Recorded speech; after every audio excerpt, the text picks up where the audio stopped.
Bem-vindos e bem-vindas ao CSA TV, o seu canal de notícias das Américas em português. Seguem agora os nossos destaques. OIT alerta para a importância da proteção formal do teletrabalho. Joe Biden assumiu a presidência dos Estados Unidos com forte esquema de segurança.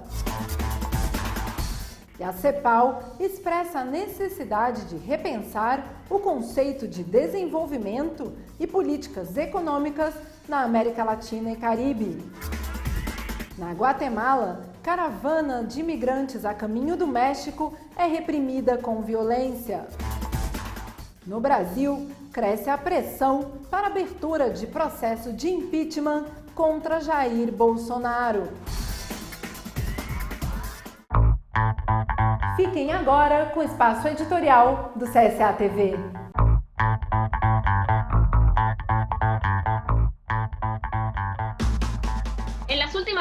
Nas últimas semanas, o mundo vem acompanhando a dramática situação pela qual atravessa o Brasil, país com maior número de mortes pela pandemia de coronavírus na América Latina, contabilizando mais de 200 mil vítimas. O descaso do governo Bolsonaro, que desde sempre tem minimizado os reais impactos da pandemia, somado à incompetência do ministro da Saúde, General Pazuello, superou todos os limites. Manaus, cidade situada no coração da floresta amazônica, conhecida como pulmão do mundo, ficou sem oxigênio, levando o sistema de saúde ao colapso e milhares de famílias ao desespero. Enquanto o governo Bolsonaro cruzou os braços, a Venezuela ofereceu ajuda ao povo brasileiro, enviando oxigênio para os pacientes que aguardam atendimento nos hospitais de Manaus. Neste momento de calamidade, o Movimento Sindical do Brasil mostrou a sua força e a sua vocação para a solidariedade com aqueles que mais precisam. É por esse motivo que nós, da CSA, celebramos e reconhecemos a assinatura do acordo histórico firmado pelo Fórum das Centrais Sindicais do Brasil com o governo da Venezuela para otimizar e ampliar o fornecimento de oxigênio hospitalar em Manaus. A capital do Amazonas enfrenta a falta desse insumo essencial para os pacientes internados com Covid-19, e este acordo de colaboração e solidariedade de classe permitirá que a Venezuela forneça 80 mil litros por semana de oxigênio hospitalar à capital do Amazonas. As centrais realizarão a mobilização do trabalho logístico que o ministro da Saúde se mostrou incapaz de fazer. E a diplomacia do Brasil abandonou no governo Bolsonaro ao atacar os países irmãos como a República Bolivariana da Venezuela. A CSA, representante de milhões de trabalhadores das Américas, seguirá trabalhando pela união e integração dos nossos países para garantir os direitos básicos para as nossas populações. No mundo, o número de mortes por coronavírus superou a cifra de 2 milhões de pessoas. A Organização Mundial da Saúde informou que os casos de coronavírus no mundo superaram a cifra de 93 milhões até a semana passada. E o número de vítimas fatais reportado pelos 194 países membros da OMS superou a marca de 2 milhões de pessoas. Os números foram divididos por regiões, onde o continente americano registrou 41 milhões de casos e a Europa mais de 30 milhões.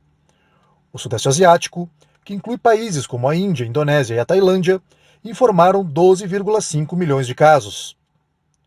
Já a região do Mediterrâneo Oriental comunicou 5,3 milhões de casos positivos. A África, por sua vez, contabilizou 2,3 milhões de infectados. A região do Pacífico Ocidental, onde ficam a China, Vietnã, Austrália e diversas ilhas do Pacífico, registrou oficialmente 1,3 milhões de casos. E a OIT alerta para a proteção formal do teletrabalho.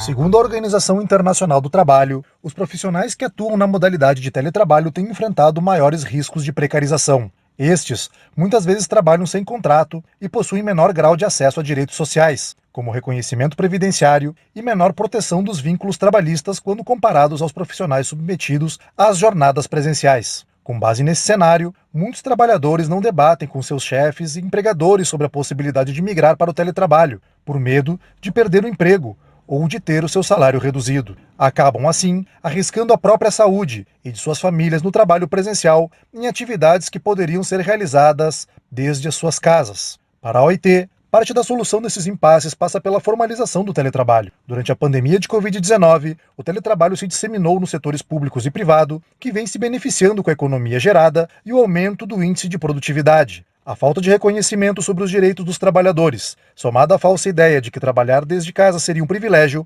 faz com que a relação de trabalho seja precarizada, como ocorre em cerca de 90% dos casos nos países de renda baixa ou média. Mesmo as profissões que requerem maior grau de qualificação têm apresentado remuneração inferior aos daqueles trabalhadores que realizam as suas atividades de forma presencial na sua sede de trabalho. No Reino Unido, por exemplo, os trabalhadores em home office recebem, em média, 13% a menos. Nos Estados Unidos, a cifra chega a 22%. Na África do Sul, os teletrabalhadores recebem, em média, 25% a menos. A situação é ainda mais desigual na Argentina, Índia e México, onde o teletrabalho chega a receber 50% a menos do que o trabalho presencial. Além dos salários mais baixos e da falta de proteção social, os profissionais em teletrabalho ficam à margem da participação em sindicatos e de acordos coletivos.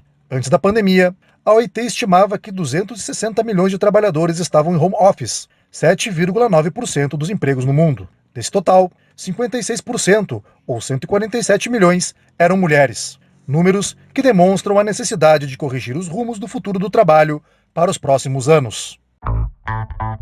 E a CEPAL expressa a necessidade de repensar o conceito de desenvolvimento de políticas econômicas para a América Latina e Caribe. Alícia Bárcena, secretária executiva da CEPAL, alerta que é necessário repensar o conceito de desenvolvimento para reformar as políticas econômicas da região. Para Bárcena, a América Latina e o Caribe precisam de mais igualdade, solidariedade e cooperação internacional para atuar no controle da pandemia de Covid-19. Para a CEPAL, os problemas estruturais de ordem histórica e econômica, como a desigualdade social, foram agravados em 2020. O PIB regional caiu 7,7% e poderá apresentar uma recuperação de 3,7% em 2021. Na América Latina e Caribe, a pobreza aumentou atingindo 208 milhões de pessoas. Deste total, 78 milhões estão em situação de pobreza extrema. Outra preocupação da CEPAL é a redução em 14% do volume total de exportações, combinada com o aumento do desemprego, que chegou a 10,7% nos países da região. Esses fatores se somam ao aumento da informalidade e à falta de acesso à internet, que atinge mais de 40 milhões de lares na América Latina e no Caribe. E na China, a economia registrou um crescimento de 2,3% em 2020. O PIB da China cresceu 2,3% em 2020, dados que confirmam que a economia do país resistiu à pandemia de Covid-19 em um contexto de retração econômica mundial. Esse resultado é o mais fraco desde 1966, mas, caso se cumprirem as previsões, a China ficaria situada como uma das poucas economias do planeta em conseguir uma expansão econômica e, especificamente, como a única potência mundial em conseguir isso. No último trimestre do ano, o PIB chinês se elevou a 6,5%, consolidando o caminho de recuperação após a queda de 6,8% entre janeiro e março. Após esse período, a economia subiu 3,2% no segundo trimestre e um 4,9% no terceiro. Em valores nominais, a riqueza total da China subiu no ano passado para 15,68 bilhões de dólares. Enquanto isso, a produção industrial avançou 2,8% em valores globais. Os investimentos em ativos fixos cresceu 2,9% e a taxa oficial de desemprego urbano se manteve nos níveis de 2019, 5,2%. E nos Estados Unidos, Joe Biden assumiu a presidência com um forte esquema de segurança.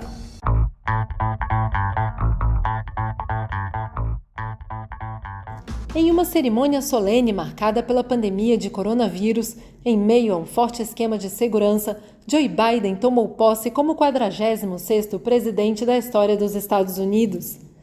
Na cerimônia, Kamala Harris fez história ao se tornar a primeira mulher negra e a primeira pessoa de origem asiática a ocupar a vice-presidência do país. Biden fez o seu juramento sobre a mesma Bíblia que tem utilizado ao longo de sua carreira política, um exemplar que pertence à sua família desde 1893 e que chamou a atenção pela sua largura.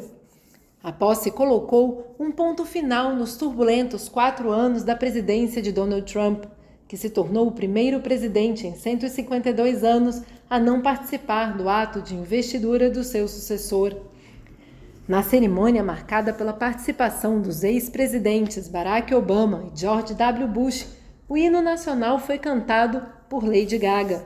Em seguida, Jennifer Lopez fez um gesto de reconhecimento aos imigrantes ao cantar This Land is Your Land. Esta terra é sua terra. O encerramento ficou por conta de Amanda Gorman, poeta negra de 22 anos que se tornou a pessoa mais jovem em recitar um poema numa posse presidencial. A jovem comoveu o público ao proclamar que o país entra em uma era de redenção. A cerimônia contou com o maior esquema de segurança visto em posses presidenciais, com 25 mil militares da Guarda Nacional mobilizados, 5 vezes maior do que o contingente presente no Iraque e no Afeganistão. E no Brasil, cresce a pressão para a abertura do processo de impeachment contra Jair Bolsonaro.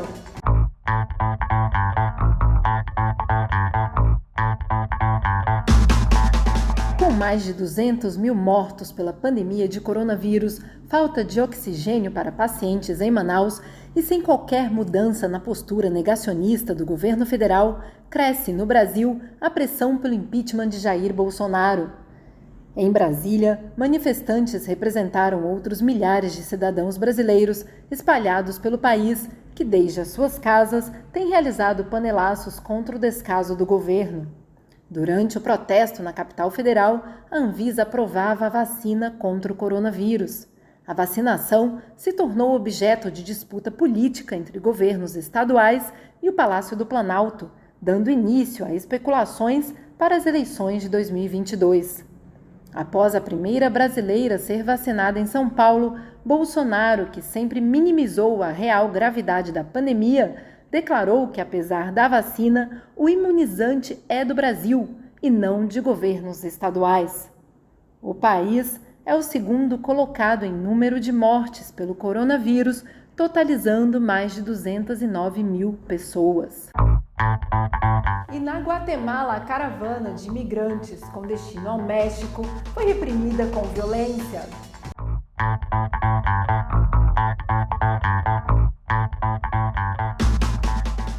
O governo da Guatemala impediu a passagem de 6 mil cidadãos que marchavam rumo aos Estados Unidos. Os 6 mil imigrantes, sem testes de Covid-19, estão agora cercados pelas forças de segurança da Guatemala nas proximidades da fronteira com Honduras. O exército da Guatemala mobilizou mais de 5 mil soldados em 7 departamentos do país e é apoiado por milhares de policiais como parte de um plano organizado pelo governo para não deixar avançar a caravana de imigrantes. Mesmo assim, os cidadãos se negam a retornar, inclusive logo após terem sido reprimidos com bombas de gás lacrimogênio pelo exército e pela polícia enquanto tentavam avançar. Os imigrantes não podem continuar sua trajetória se não cumprirem com um teste negativo de Covid-19, de acordo com o Instituto de Imigração da Guatemala. A migração para os Estados Unidos é motivada pela busca por melhores condições de vida e para se distanciar da pobreza e da violência que acomete o país da América Central, principalmente logo após a passagem da pandemia e da passagem dos furacões Iota e Eta, que atingiram o país em novembro do ano passado. E na reta final do processo eleitoral, o Equador testa sistema de votação.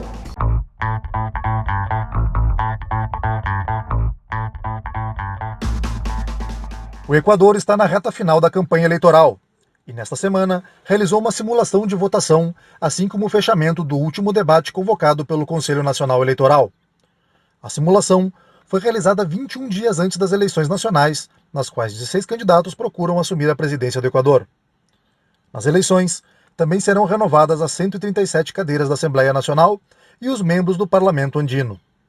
A simulação da eleição foi realizada de forma simultânea em 4.275 sessões eleitorais, nas 24 províncias do Equador e em 101 recintos de votação no exterior.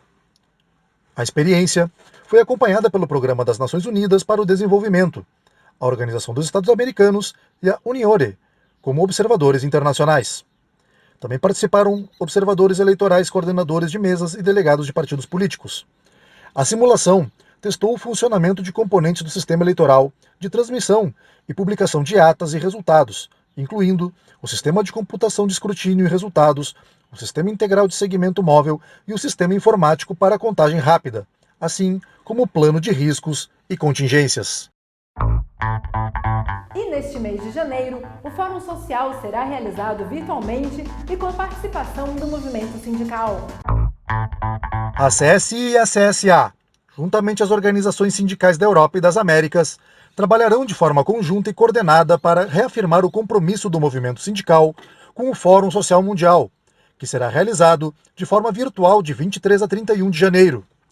O Fórum é considerado um importante espaço de diálogo e de construção de plataformas e iniciativas dos movimentos sociais. As confederações sindicais acordaram em organizar 4 iniciativas autogestionadas como o coletivo sindical da CSI e levar os encaminhamentos das atividades para a Assembleia Final do Fórum Social Mundial. A atividade integra a mobilização dos movimentos sociais para o Fórum Econômico Mundial, que ocorrerá em Singapura em maio de 2021. As 4 iniciativas são: domingo 24 de janeiro, Paz e Guerra.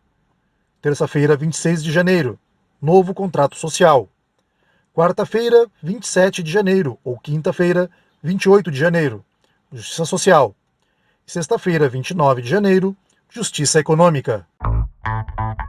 E a CSA realizou o seminário virtual das mulheres trabalhadoras de Honduras. No dia 14 de janeiro, a CSA realizou o seminário virtual das Juventudes Trabalhadoras de Honduras.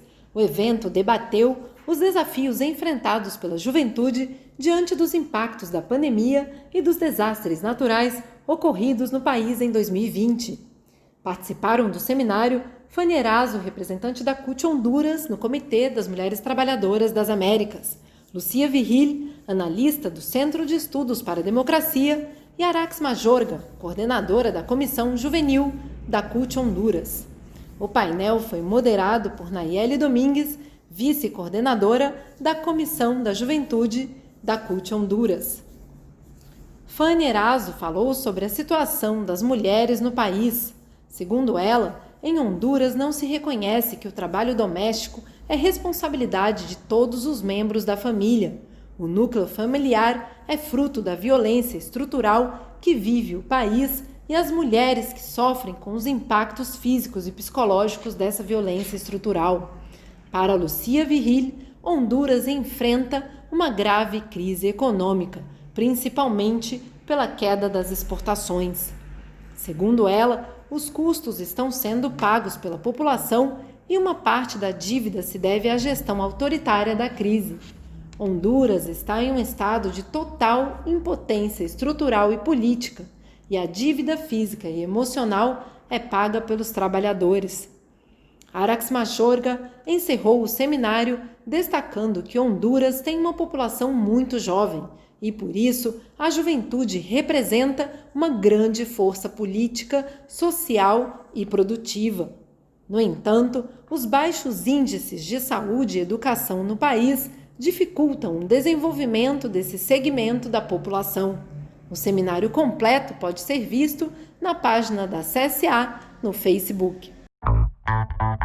Na Bélgica, o ministro da Economia apresentará uma proposta para mudança na lei trabalhista. Esta e outras notícias no próximo bloco.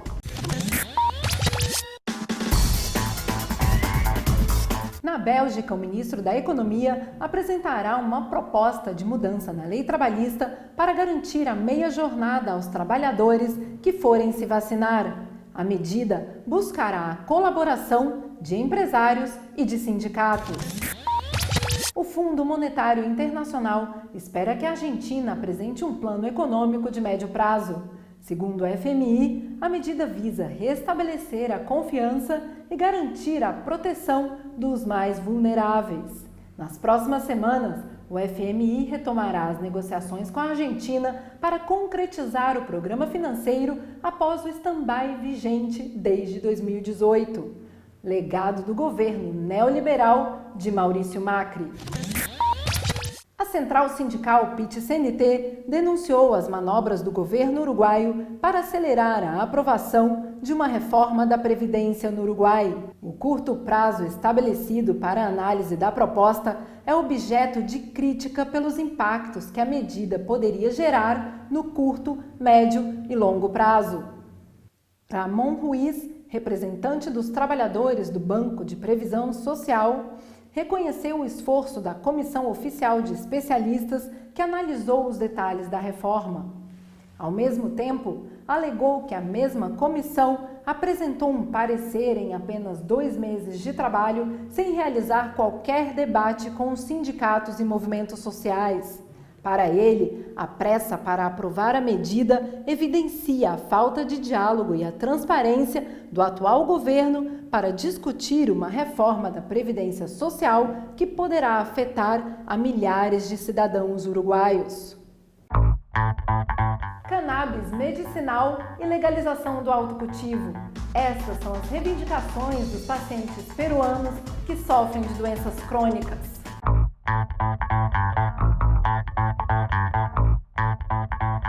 O uso medicinal de cannabis foi regulado no Peru, seguindo a tendência de outros países da região, como o Uruguai e a Colômbia.